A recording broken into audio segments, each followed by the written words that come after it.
is, do we really need 36 ministers, including one for FCT? Do we need them? And if you insist that we need them, the next question will be, do we have the funds to keep these offices running? We just have a minor cabinet reshuffle, as you just read out. Truth of the matter is, I've been at a ministerial swearing in before, and I see what happens. You realize that virtually all the ministries that are getting new ministers are going to come there with brand new SUVs. New convoy to the PAMSEC of these ministries to escort the ministers to their office where they will have a brief reception and what have you. All of these things into Nigeria where government is crying of paucity of funds, you will tell that having made that mistake in 2019, you would have corrected it by pruning the ministries downwards to at least the constitutional 36. You don't need 40-something ministers. That's one on one. Number two, the issue of whether the ministers are qualified for the portfolio they are handling or not is neither here nor there. Because if you have been close to any government ministry, you agree with me that if the PAMSEC that run the ministry, not necessarily. As a matter of fact, when the minister gets into any ministry, that is when he gets brief as to how the runnings and the workings of the ministry. So you don't need to be a transport expert to be Minister of Transport. Once you get in there, number two, the minister also have space to appoint consultants and advisors. So even if he doesn't know, he knows next to nothing concerning the ministry, he was sent to, like in the case of former governor of Lagos, Raji Fashola, who is the senior advocate of Nigeria, heading works and housing. Who would have thought that an engineer, no matter the sector, whether mechanical or construction or electrical engineer, would have been in that ministry, but you have a senior advocate who should have probably been a general or something else, close to that, heading such a ministry. So what I'm trying to say is, the minister now has the opportunity to appoint advisors, hire consultants, in addition to the bureaucrats, the civil servants who were there before him, who will then provide him the guidelines on how.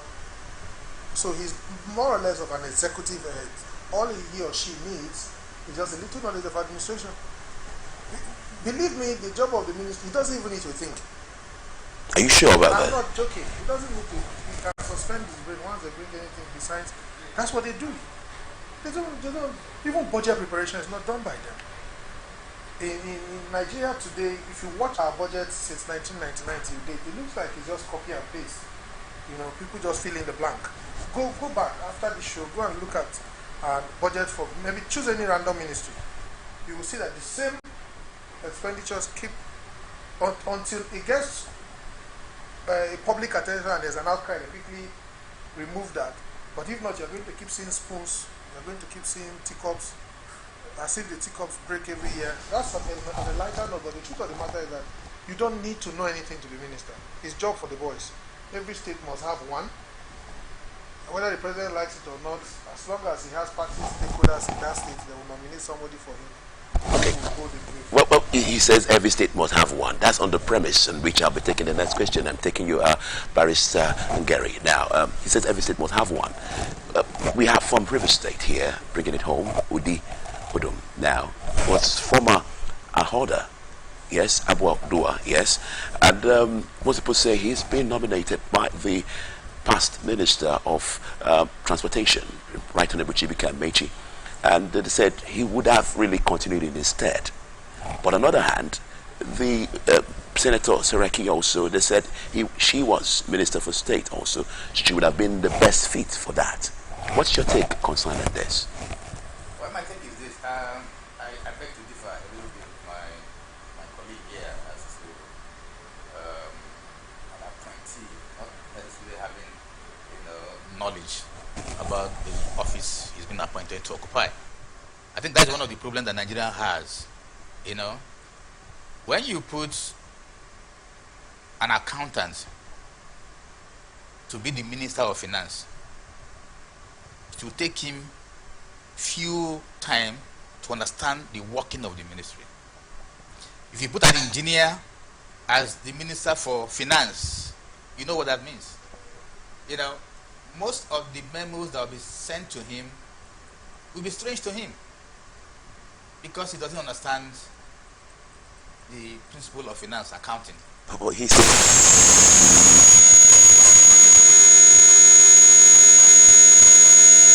responsible for everything that the ministry does. And for you to be responsible, you find it difficult to take responsibility for what you don't know. If you don't know how the ministry works and they bring a memo and you sign, of course you are the one that is responsible. You are the one to answer for it. I am looking up to a time when, as the names are sent to the Senate for screening, the portfolios will be stated, so that the screening will be based on which office you are going to occupy. If you have been nominated to be the minister, so this was not done actually. So it's really faulted in that angle. President does, he just send the names, they screen them generally, ask them general questions, or they ask them to take a bow. After they have been confirmed, the president now apportion portfolios to them. To me, that is wrong. That is one of the problems why we are finding it difficult to move at a faster pace. Yeah. So move at a faster pace. He said that's one of the issues right now. Well, although you've not really, the area in which I said that Udim actually wasn't given the Ministry of Transportation. Yes. Do you think it's off? Well, because now the president is saying that in his later speech also that the current newly appointed ministers should actually learn from their predecessors. That's what he said. Yes. So now, if you could learn from your predecessor, then he could as well occupy the position since he was coming from River State. Well, that is the prerogative power of the president. The president has the power to apportion portfolios to any of his nominated ministers. So you can't question the president for that. He may have his reason for doing what he did. That cannot be questioned. And also, they say the ministry he occupies now, which is Ministry of Environment, is not as juicy as the transportation ministry also. Well, we come back to the same point I was talking about. If you appoint professionals to occupy, heads of ministries, it will do Nigeria more, good than what is obtainable now. People look out for juicy ministries, not going there to do anything. They look out for the ministry that can make as much money as possible from the ministry. But that's why sometimes they want to send people to talk to the presidency, to send them to a particular ministry because what they think they will get from the ministry. It shouldn't be so. But looking at what River State contributes to the national coffers also, so shouldn't they be compensated for that in that area? I don't think that appointment of ministers should be compensatory. I don't think so. It should should depend on competence, capacity, ability to deliver. I don't think it should be. Compensation should be one of the factors to be considered when you are appointing ministers. I don't think so. Oh, do you really toe the same line, Marcus Ijoma? Should they be states be compensated for, the kind of allocations they actually bring? The kind of contributions they bring to the national coffers. Ideally, the answer is no. But we have a political culture in Nigeria that is embedded in corruption. That is where the word juicy you are using is coming from. You are called to serve. What do you need the juice for? You are a public servant. Whenever they send you to, you go and serve. But without the Jews, they say you can't do your work efficiently. No, you can't. That the Jews actually add some lubrications to the service. Back to the minister from River State, for instance. If you have been given environment, does River State not have environmental issues? Does Niger Delta not have environmental issues? So you should be excited to go into such ministry to say, okay, fine, this is the best opportunity to make sure that the UNEP report is fully implemented. How we start other form of cleanup in the Niger Delta. The River State government is doing a lot with the fight against the suits. Most of the illegal refineries have been shut down. How do we go there to start reclaiming the damage that has been done?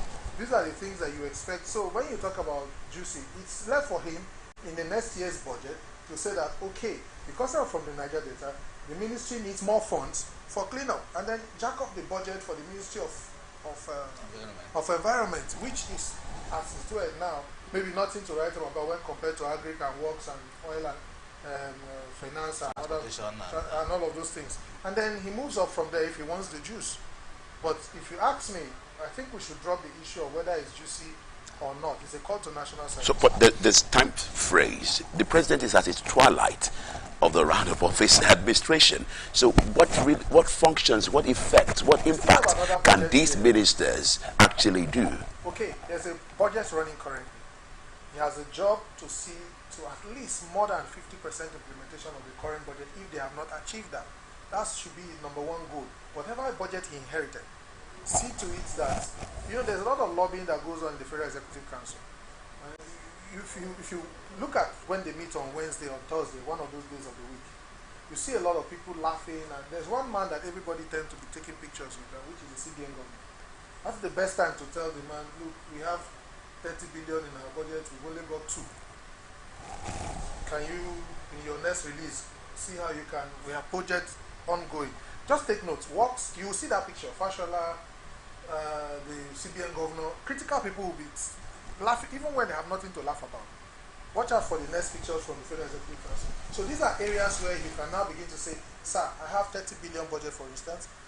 Please, when the next funds are going to be released, when the oil money comes in from the SS crude account or whatever account they are going to, please allocate more funds to this. We have this job going on. And then it's now his lobbying power, his ability to relate, his interpersonal relationship.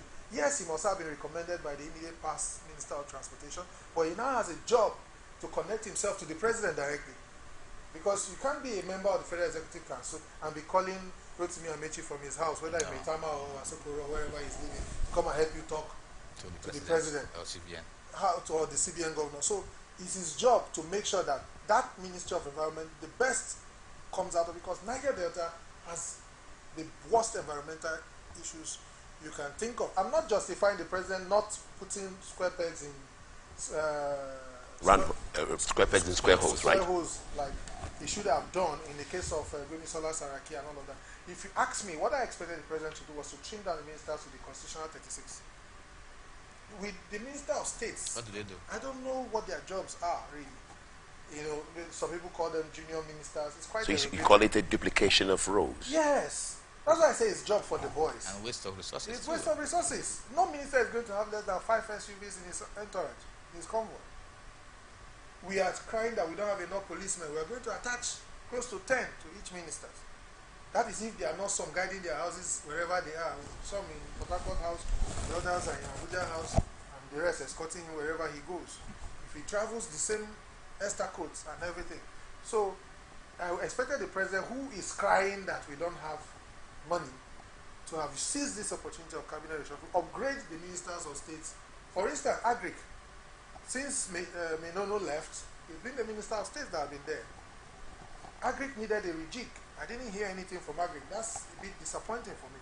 It's either you make him a substantive minister or you appoint somebody new who knows, like he was saying about professionals, who can drive agriculture. Food prices are rising and nothing was done to Agric.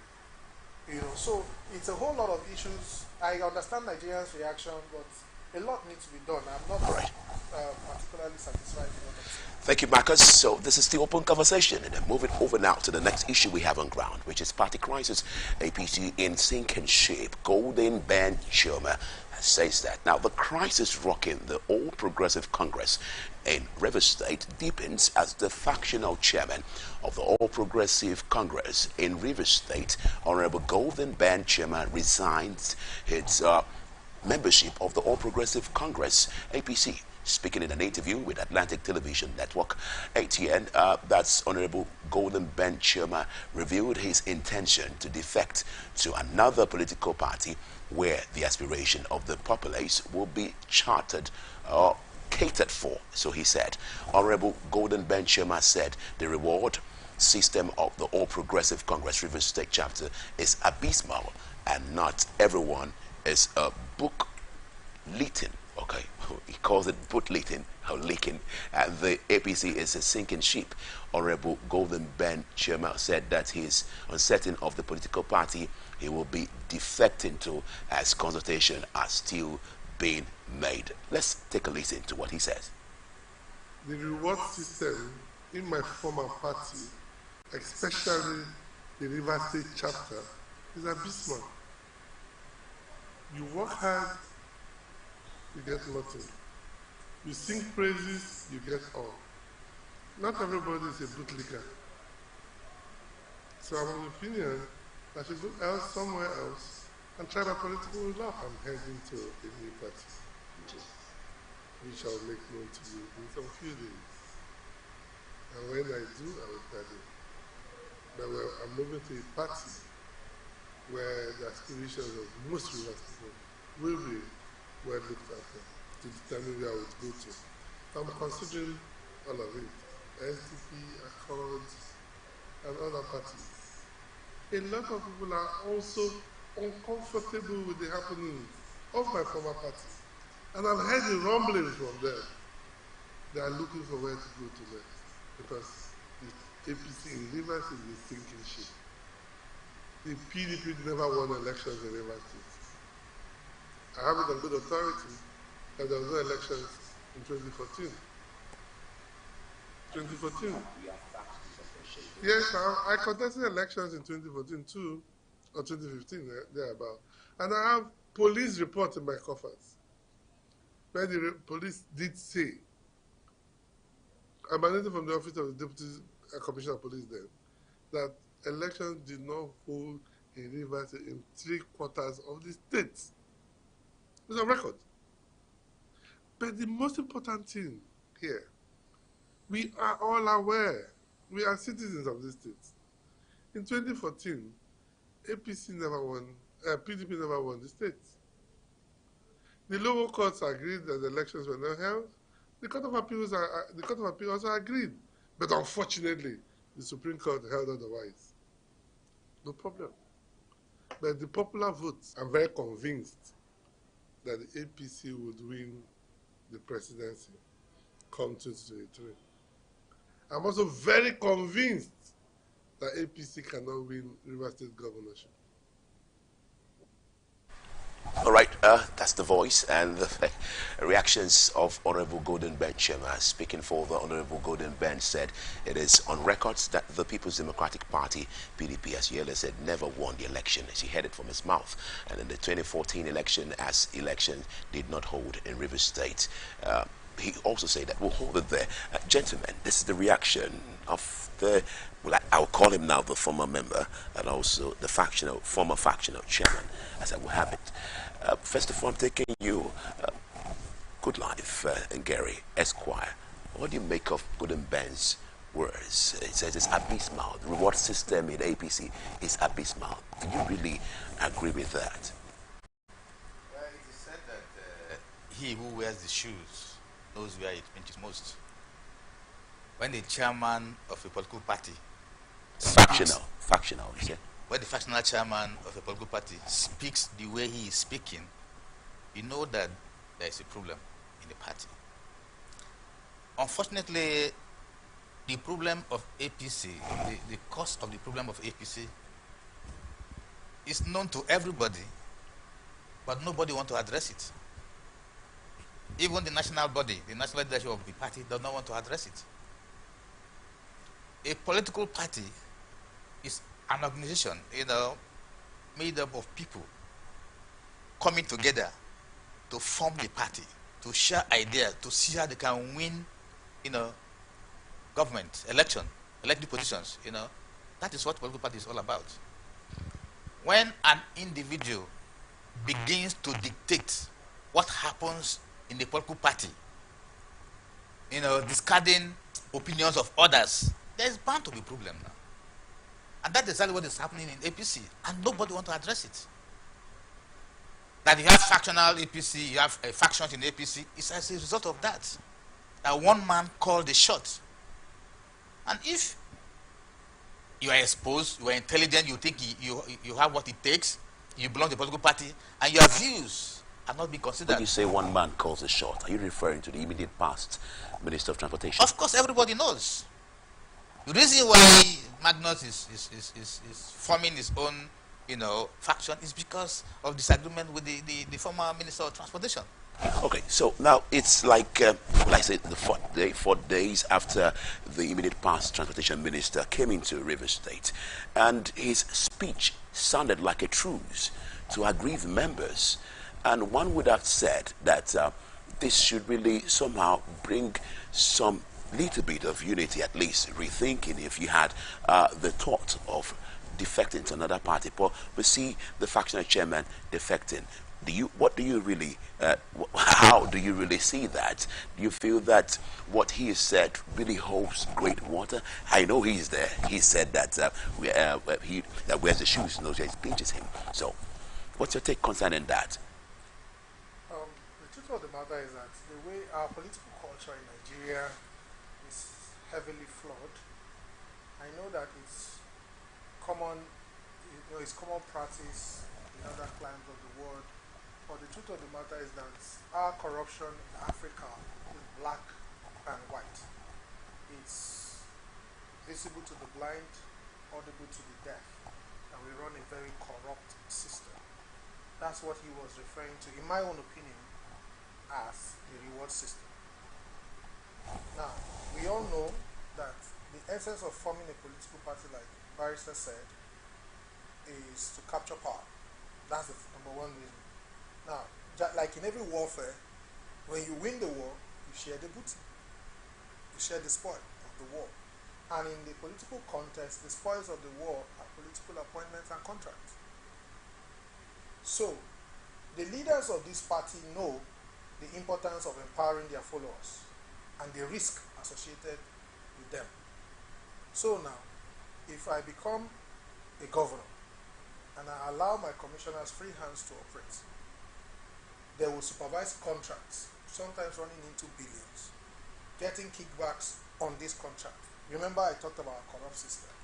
Out of this kickback, they become billionaires, and with billions in their hand, they can fight me and fight my choices. So political leaders this time around, they said when the birds learn to fly without perching, the hunters will learn to shoot without missing. So since you people will not be loyal to me because you have made small change from 1999 to 2015, I will starve you people of funds. That's what I feel the leaders of these parties, or APC as it were, is doing. So some people feel, okay, you are a minister. Who did you make as DG of this? Who did you give contract? There are railway projects going on. Which of us facilitated the importation of one of these coaches? Even the knots to tie the rail lines. You know, these are the benefits, the reward system they are talking about. You know, so the reward system, you know, the pipe is dry. Nothing is passing through. You know, he that water shall be water. So, but water was not coming back to them. So I can understand the grievance, and that is our political culture. You've used a lot of figurative statements here. These are our political culture. We just have a very funny system where if I follow you, it's because of what I can get. It's not, forget about the River State people of River State to get leadership. What people, nobody is talking about people of River State. It's not about people of River State. It is first and foremost about self. The Constitution said so. The reason why you join a political association, the Freedom of Barrister will help me quote the reference. The reason for joining political association is to pursue your own interest. Any other person telling you about River's interest is secondary or tertiary reason. He's also said his interest, also the interest there was abysmal.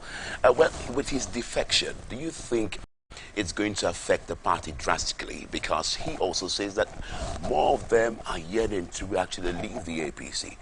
Do you see an exodus of members in APC? That is sure. That is certain. Remember that Magnus Abbey continued to tell the world that he's going to be on the ballot. How that is going to be actualized, we don't know. It may happen or it may not happen. And Magnus Abbey is in APC. And if APC has brought out Architectonico as their candidate, and Magnus, the factional leader of APC, is saying, I'm going to be on the ballot. Of course, you know that APC is already, in the problem. You know, by the time Magnus makes his intention known and tells the world which party is going to run, of course, APC will be drift to the party that Magnus is going to run. Are you sure about this? Because we have a lot of riverine members of the party who came together to have a consensus sometime, and these people look very formidable. Once again, remember what my colleague just said there. When you join the political parties for your, first of all, your personal interest. some of those people who were part of that decision, you're aware, they have come to disassociate themselves from the choice of Tony Cole. If they feel that a Magnus Abbey governorship candidate will benefit them more than that of Tony Cole, because they see Tony Cole as a nominee of the former transport minister. But the same Magnus Abbey was part of the system. So what do you think differently he can... The system in APC, in Rivers State, yes. So what do you think differently he can do? Well, he will tell the Rivers State people what he's going to do differently if eventually his name appears on the ballot. All right, but one who is part of the system, we may find that maybe nothing or less than what different thing that the other man who is calling the shots is well, doing. if you look at the factions of APC, as it is today, you will discover that the Magnus Abbey faction seems to have more of the big head, when the big head put. It's still really arguable if you say that now. Marcus, I'd like to take your reactions lastly on the APC in sinking ship before we move over to the next issue on ground. Well, Mr. Gordon can say that because he was on board the ship. I wasn't on board that ship, so I wouldn't know what the fault in the ship is that's making the ship to sink. He just jumped from the ship, probably swimming in the ocean with his life jacket, and I hope that no shark or whale hits him off in that ocean where he's jumping to. Or if the ship is going to swim to, will be a bigger ship or a smaller boat. Will it really affect the APC in the 2023 elections? Of course it will. Somebody of that size, every politician has his own supporter. At least you are almost certain that he controls his polling unit, the closest one to his house. So while the rest of us are shouting, have my BBC, one man, one vote, there are people who have 100 votes. So you don't go toying around people and hope that there will be no repercussion. There will be repercussion if people are leaving the party. So any party at this point wouldn't want to lose anybody, not even a single member, let alone a former chairman, whether factional or not. If he was factional chairman, he has factional members who are probably loyal to him. And even if they don't defect with you and they remain in your party, the fear of being saboteurs are there. So if you mistakenly carry any of those aggrieved people as your returning officer and they sign another thing against you at the collation center, you are finished. So APC is in a very terrible situation.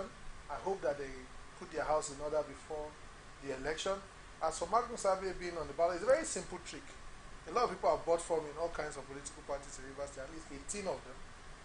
Any of them can decide that my wife said I should resign, and then he pulls out, and then the party replaces him with Magnus Abbey. It's a very simple trick. It's nothing new. It's not a miracle that he is insisting that he will be on the ballot. Then, apart from APC and PDP, there are over 12 other political parties that are, like we talked about, placeholder. What are you? Placeholders. Placeholders. Most of the governorship candidates themselves, you'll be shocked that they are placeholders. They are placeholders, not even their deputies, They themselves. They will negotiate this thing now. I bought the form for 15 million, I spent 35 million on consultation, and the person gives you 100 million, and you go and go to your house, and then it becomes a candidate. It's a very simple trick. Barrister Goodlife and Gary, he's mentioned the list of political parties. There are over 15 of them now in Rivers State. We have the major ones, which is the APC and the PDP. But how many horse race do you see in the come 2023 in Rivers State? Well, I think all the political parties, they have their own candidate. I think for now it's about 3 of them that are yet to publish the names of their candidates. We see all of them appear on the ballot, and Rivers people will make their choice. All right. Make their choice when the time comes.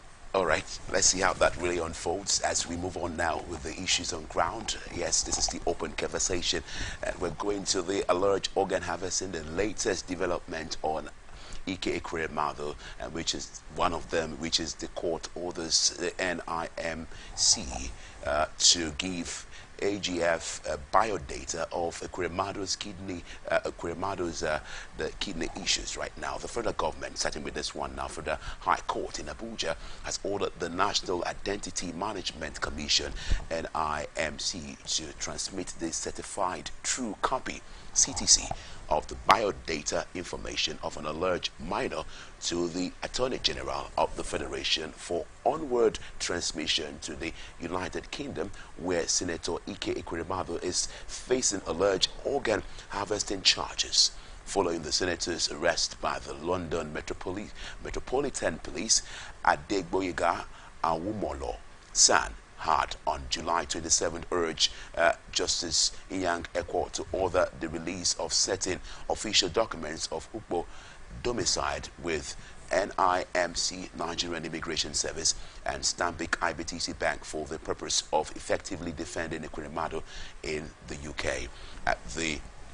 Today's proceedings, however, cancelled to NIMC. Wazu Mohammed told the court that the Commission's rules of engagement do not allow it to give biodata of an individual to a private citizen. He added that based on the NIMC law, such information should be first handed over to the AGF. Awomolo did not oppose the submission by Mohammed, adding that the AGF has diplomatic line of communications with the UK authorities. Justice Ekwo subsequently ordered NIMC to supply the information or biodata of the victim, which is in possession of the Commission, to the AGF for onward transmission to the relevant courts in the United Kingdom. Well, that's the matter on ground at this point in time.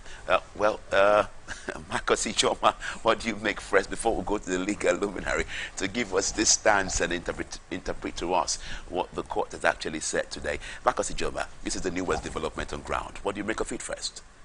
Well, it's quite interesting and very annoying at the same time. Interesting because I don't know why they are just giving an order of course to the AGF now or to the NIMC for the release. These are informations that private individuals had already posted a day after the news broke. Those information are already in public life. I think this is a reaction to the threats by the said victim to say, why did you release my data out without my consent? They now suddenly remember that, oh, we should have done this thing through the due process, and they decided to go and apply to court to officially, because of course maybe the one on the social media will be said to have been doctored or not authentic. But be that as it may, permit me to sound like the devil's advocate. Between now and now, a lot has happened. So how are we sure of the integrity of the information now that is going to be transmitted? So you mean this information may not be very, very pure as we have it? The NMC platform gives opportunity for corrections. Okay. I'm not preempting the court, but I'm saying that we have one on the internet. If you check it, search it on the Google platform, you're going to see his name, his BVN, and some other private information. We're already out there, more or less of hours after the news broke. So are you saying that there's no use for this, actually? This is just an official communication, and I don't know how much use it might be to whoever is demanding them. It's a process that they needed to have followed from beginning, rather than going through the back door to expose the guy just to win the court of public opinion. That, oh, see, the boy, the Ekweremadu is right, the boy is wrong, or the boy is wrong, Ekweremadu is right. The court of public opinion already has this document. That's all I'm trying to say. For me, this is medicine after death. I'm hoping that whatever they are going to transmit to you, they will collaborate that, because there will still be an argument. There are many ways of verifying age. So many ways. You can do a bone test, you can do blood test. There's so many ways of verifying it. So let's see how far they can go with this. But it's rather unfortunate. It's embarrassing, to say the least. And I hope that the courts in the UK will do just, for whatever reason, Nigerians tend to have more confidence in the UK courts. I don't know why. Maybe we should also find out from the legal luminary here. Why do Nigerians, as he is actually said today, that they have more confidence in the UK court than in the Nigerian court? Yeah, people believe that the rich, especially in Nigeria, the rich can always, buy justice. That is the general belief of Nigerians.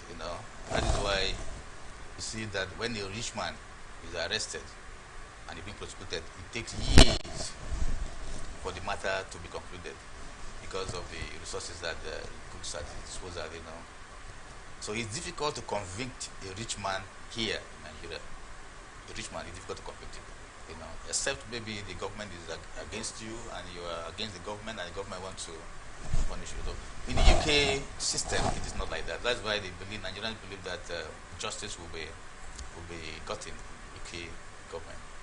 Don't forget the bone of contention here is the fact that the boy said he's 15 years old. And there, 15 years old cannot give consent.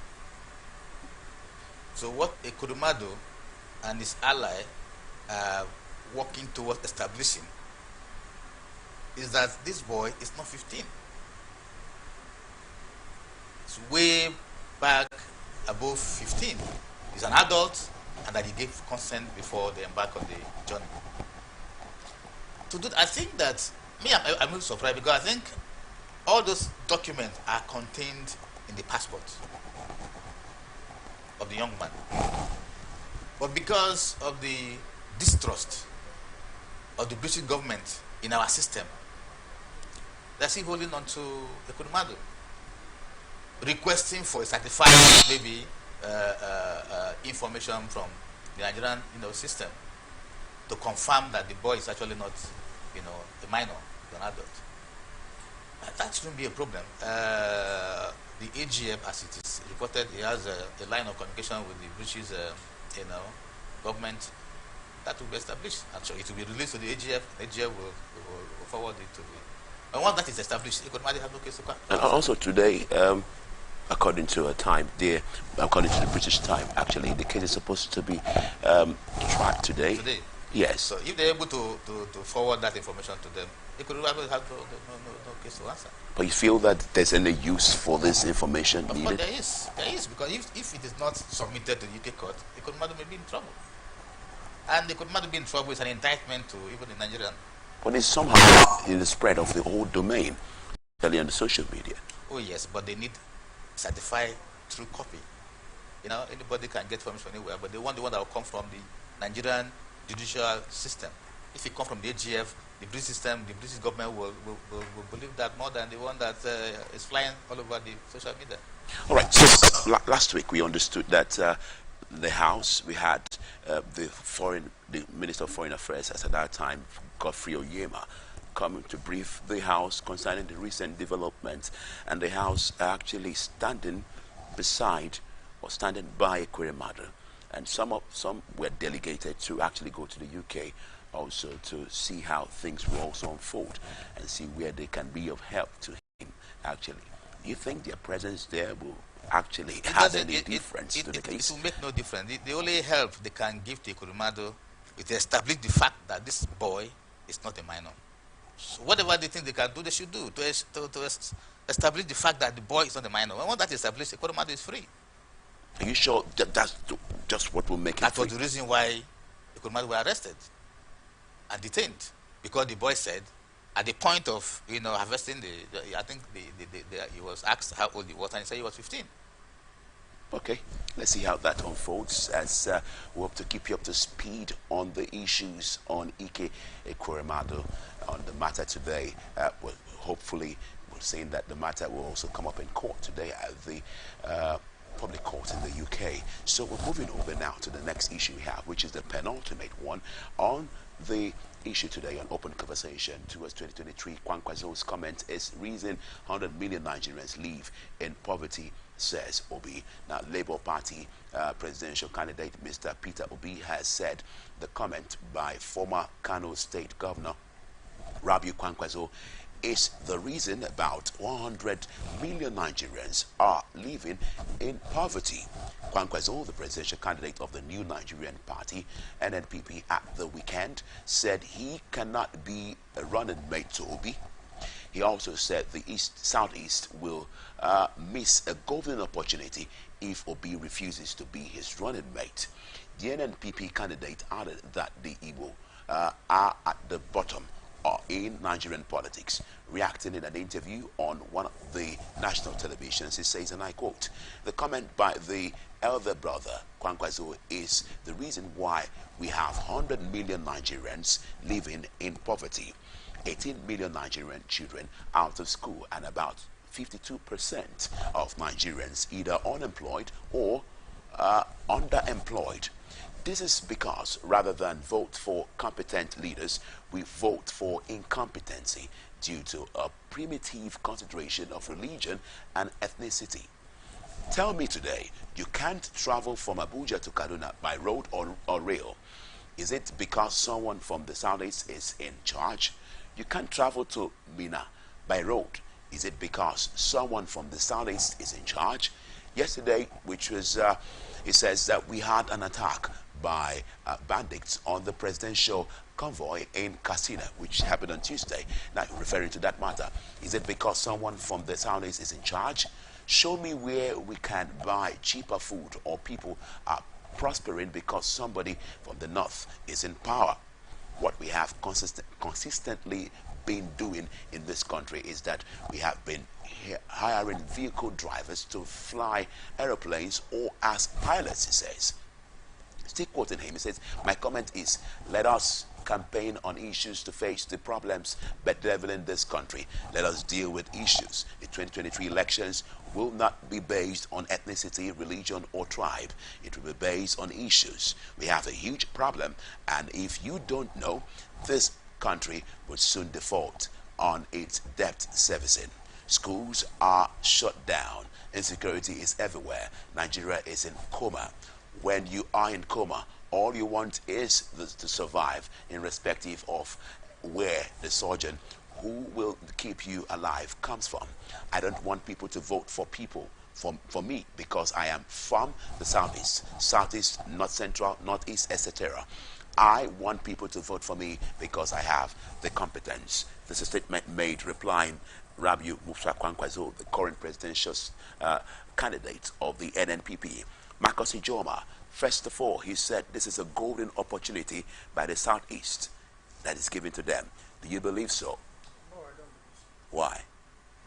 If it was about Southeast being vice president, then I think Obi would have done better with an article, not with Kwankwaso. Article would have had a better spread, just like they did in 2019.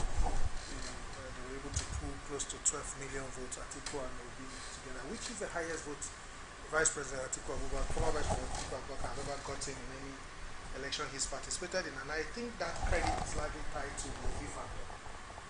We'll see how that plays out in 2023. So Kwankwaso, I think he was a bit arrogant in that statement.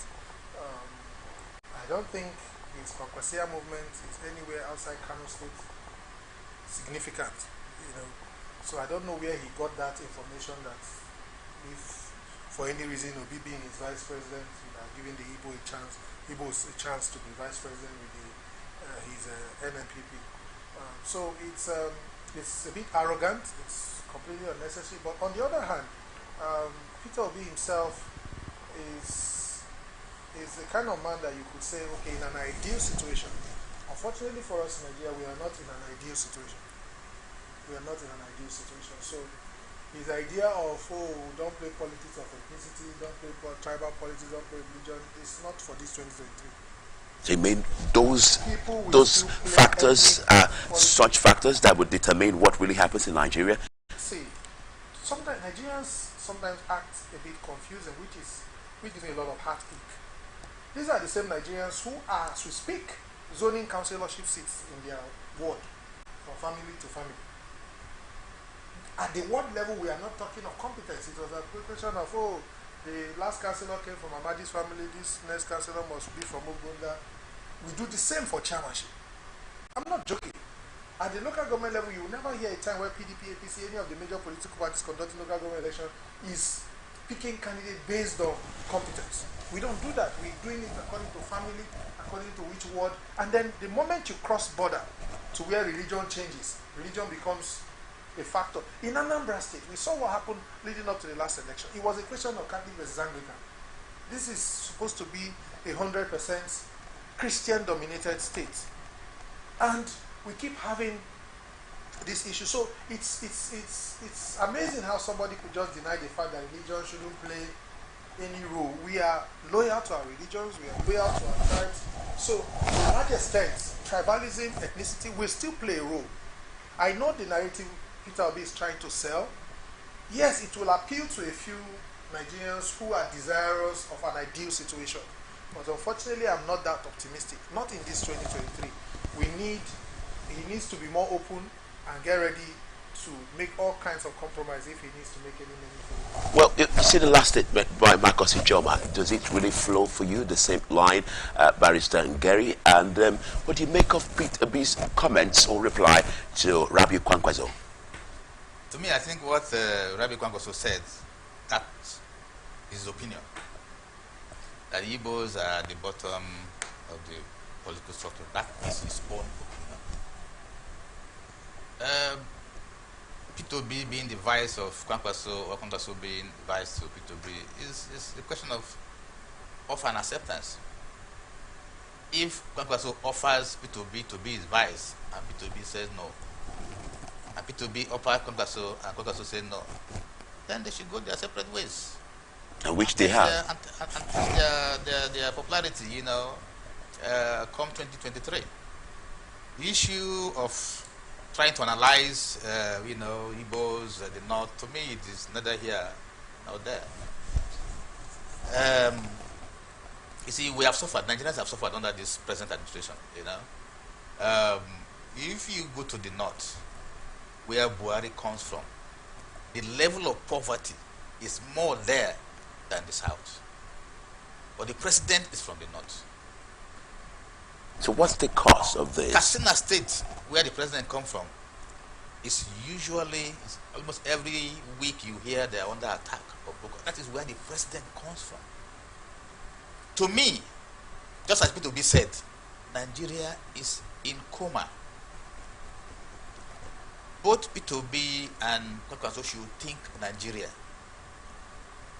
Yes, you cannot do away with religious factor or ethnicity factor. But with the statement made by Kwankwaso, do you think he's thinking Nigeria or pan-Nigeria? No. That statement is not thinking Nigeria. It's not thinking. What we should be thinking now is how do we take Nigeria out of this position that it is presently. That should be what every reasonable Nigerian should be talking about, should be thinking about. Nigeria is in coma, in emergency ward, and Nigeria need to be delivered. Who can deliver Nigeria? That's what we should be looking for. How be it, Nigerians are free to make their choice the way they made in 2015, and they bear the consequences the way we bear the consequences. Let Kwankwaso sell himself to Nigerians, let Obi sell himself to Nigeria, let Nigerians decide who among two of them, among three of them, that could deliver Nigeria from the state of coma that we are presently. Thank you, Barrister Ngeri. Now, you mentioned something like this 2023, you may not see him actually upstaging APC and PDP, if I'll paraphrase your words. No, that's not what I said. Okay. I said that narrative is selling of The ideal situation. the ideal situation. The narrative of it doesn't matter where the person comes from. Okay. I'm saying that narrative is not for now. I'm not saying Peter Obi cannot win. He can. Okay. He stands a chance to upset anybody. But I'm looking at it like I started by mentioning councillors and all that. If you look at it even during the military era, when you have a northern head of state, the chief of general staff, most of the time is always from the south, and most likely from a different religion. Check from Agoyawansi down to Abacha, it was Oladipo Dia, Babangida, it was Justice Aikomo, Abdusalam, you have Mike Ahigbe. You know, it was, why did we have that kind of consideration? Why don't we have two northerners as service chiefs? And you know, we have always, it's a culture that we've always been sensitive about. In 1960, Tafa Balewa, Dr. Nandi Azikiwe. Why do we do that? Why? It's of late. I think it was El-Rufai in Kaduna State who flipped it, where he now has a female Muslim because of the large population of Christians in Kaduna. So I have always advocated that in every local government, there is a potential presidential material. But that is true. So we must begin to, if this religious thing is beginning to be a problem for us, we must begin to make it legal to say that the presidency should be rotated constitutionally, so that when it comes to South, we ask where was the last Southern president from? He's from Bayelsa. So the next Southern president should come from Rivers State. And the Rivers people who are among themselves bring out their best man, which I think the best man from Rivers State can be the best for Nigeria. The president doesn't need to have two heads. For God's sake, he has 36 ministers. So we're not looking for, if we're looking for a president with minor state ministers. if we're looking for the best man for the job, probably would have been electing only professors. Let's know that, okay, academically, they are sound. If we're looking at CV, shouldn't we be, APC be talking about Professor Yemi Osibanjo? Have you read Professor Yemi Osibanjo's resume? I don't think there was anybody in the lineup of the APC presidential that matched that. So there's something fundamental about our political culture that does not allow us. It's there. We're just playing to the gallery when we deny it. We are comfortable when our man is there. That's just the truth. Okay, Barrister Gary, your last comment before we move over to the final matter on ground, which has to do with the court matter concerning the placeholdership of Bola Ahmed Tinubu. On this one, yes. On this one? Yes, the same one we're talking about now. Concerning the... Kwankwaso and the rest of the issues this I said really before. raised. It's obvious that they cannot work together. I mean, as president and vice, that is obvious to the Nigerian public that they cannot work together. I wish them well. You know, let each of them go and speak to Nigerians, tell Nigerians what they can offer, and let Nigeria decide. With the marriage not being able to from really take what place, we are hearing, you see the chances of the NNPP actually being a little bit stifled in whole of Nigeria? No. From what we're hearing from them, the marriage is not going to work.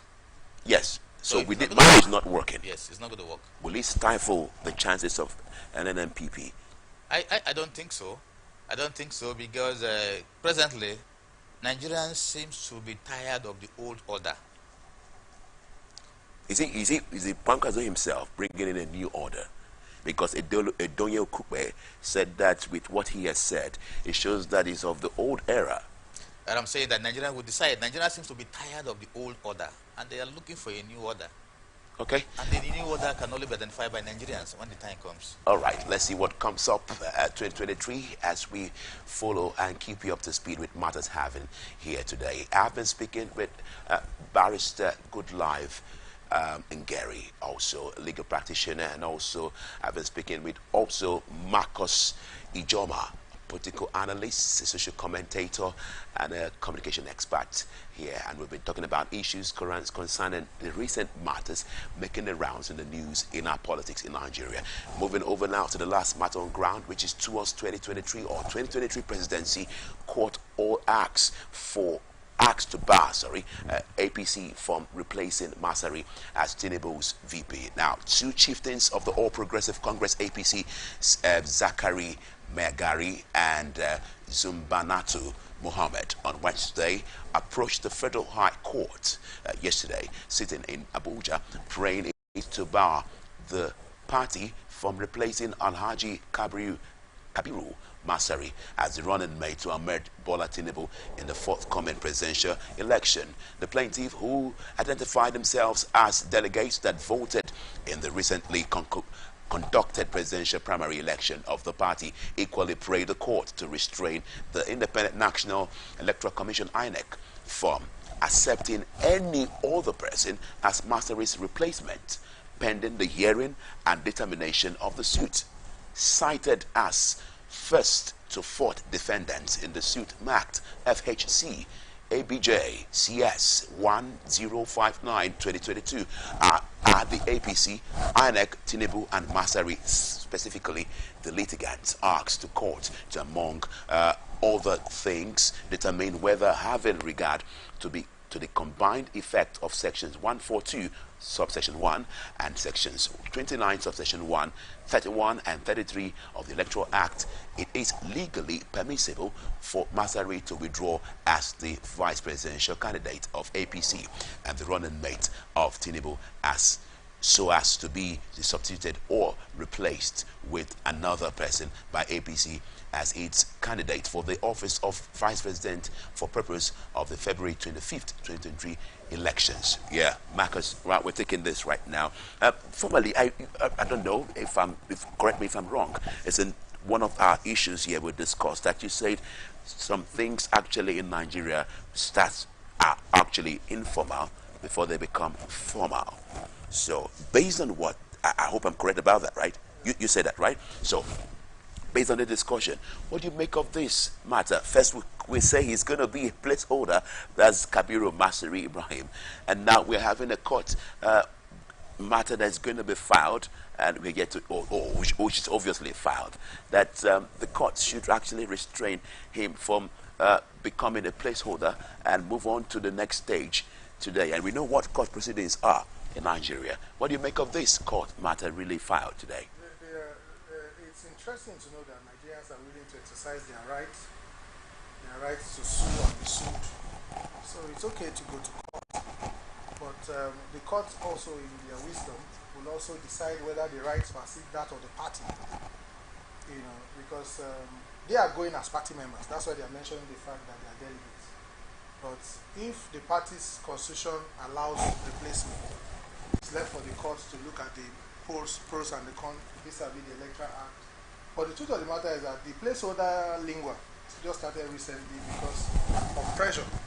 And the rumor of Tinubu replacing his purported placeholder is still tied to the issue we discussed before, which has to do with religion. Nigerians raised a lot of eyebrow when they found out that Tinubu's vice president was also a Muslim. So you see that thing coming up again, and that might also reduce his chance among the Christian voters. So that's what's informing this rumor you are hearing about. Masari is going to be replaced. You understand? Whether it's going to be replaced with another Muslim or replaced with another Christian, it's left. Another factor they may be considering is his political value. But these guys who went to court are probably considering the fact that finally our time to chop. Our friend is now vice presidential candidate, and you now want to change him. Who does not want to be friends with vice president? So interest is playing out, and that is what you are seeing. But from where I stand, I don't think it's a major thing because that decision is for the party. Okay, let's see. He says the decision is for the party, Yeah, but the court could actually override some party matters. The last time I checked, Masari was not elected. Masari was appointed by Tinubu. He never contested for the post of the vice president. So if he was appointed by somebody, the person that appointed him can as well drop him. Don't forget that the power to choose the vice presidential candidate or the deputy governor or the local government chairman is vested in the candidate. The candidate has the power to choose who becomes his vice or his deputy. But because of the interest of the party, the candidate will consult with the party members, the leadership of the party, to agree on the particular individual to be the, so I don't see, and the INEC deal with parties. I don't see right of Masari that would have been infringed on if he is dropped as the vice presidential, nominated person. I don't. Which of his rights is he going to, say that have been breached? And don't forget, INEC has from the 8th or so of August to the 18th of August a period where parties are allowed to substitute and to replace. And that power, the court will not take it away from the party. So I think they are just exercising their own right, but I don't see the court barring the party from replacing Masari So if they want to. are you saying indirectly that this case being filed does not really... I don't see the court granting that or that Masari, the party should be barred from replacing Masari with another. I don't see the court granting that order. Okay. He was elected. You know, mind you, they said the act says a candidate, if a candidate willingly withdraws, he will apply for withdrawal. If he applies for withdrawal, then the party can now conduct another primary, But this is a deputy, vice president who was not elected, so he cannot even say that he's withdrawing, but he can be replaced. So, looking at the other opposition party, uh, uh, which is somehow some of the matters now surrounding now, you said that the president or the presidential candidate has the power to do that. That people feel that that's the basis in which an article actually has chosen an ECOWA in spite of the NWC committee arrangement. Of course. And you see, sometimes when they said when somebody dies and they are going to bury the person, to use like a log of firewood. But when your person dies and you are going to bury the person, that's when you feel it. I don't think anybody dictated to His Excellency Governor Wike who to appoint his deputy. I don't think so. And I don't think he would have taken such directive from anybody to decide for him who should be a deputy. I think it was fair, told the party because of the mistake he made the first time. He said the first time when he chose to be solely without consulting people. So the party leadership complained. So this time around it's okay. 3 names. And I hear 3 names were given to him. The party consulted and came up with 3 names.